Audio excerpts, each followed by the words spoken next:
Wall Street. The term is used a lot, but what does Wall Street mean? First, Wall Street is a real street. It spans just under a mile or 8 city blocks in the lower part of Manhattan in New York City.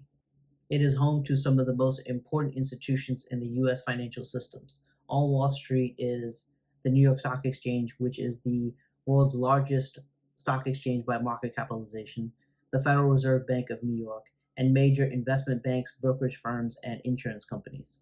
Most of the U.S.'s largest multinational corporations are listed on the New York Stock Exchange.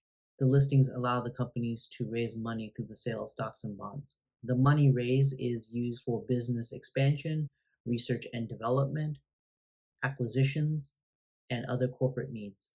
To help facilitate these transactions, these companies will hire the investment banks, brokerage houses, and insurance companies located on or near Wall Street.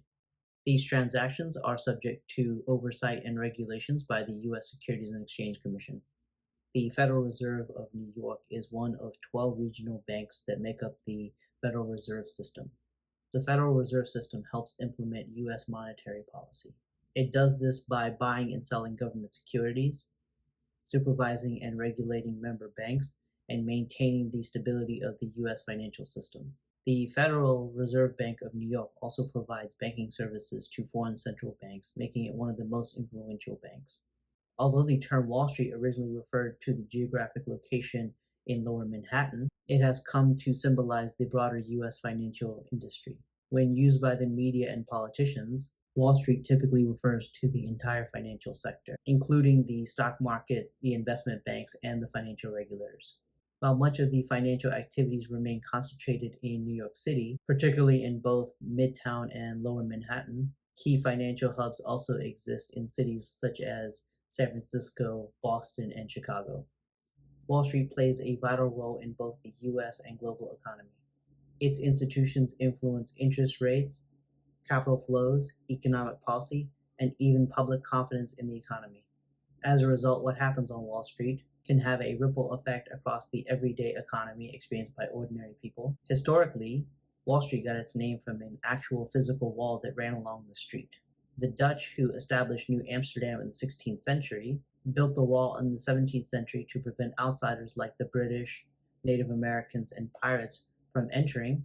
The wall was meant to be temporary as it was made of wood and earth. It was approximately 9 to 12 feet high and approximately 2,300 feet long and ran from the East River to the Hudson River. The Dutch word for rampart or defensive wall was wall, W-A-L, and they named the street Wall Street with an E at the end. Sometime after the English seized control of New Amsterdam in 1664, they renamed New Amsterdam, New York, and the E was dropped to anglicize the name Wall Street. The wall stood until it was dismantled in the late 1600s. Today, Wall Street is the most well-known financial district. However, there are several other countries that have their own prominent financial hubs, such as Bay Street in Toronto, Canada, and Dalal Street in Mumbai, India. To summarize, while Wall Street is a physical place, the term Wall Street has evolved. It has become a symbol of the U.S. financial system and power.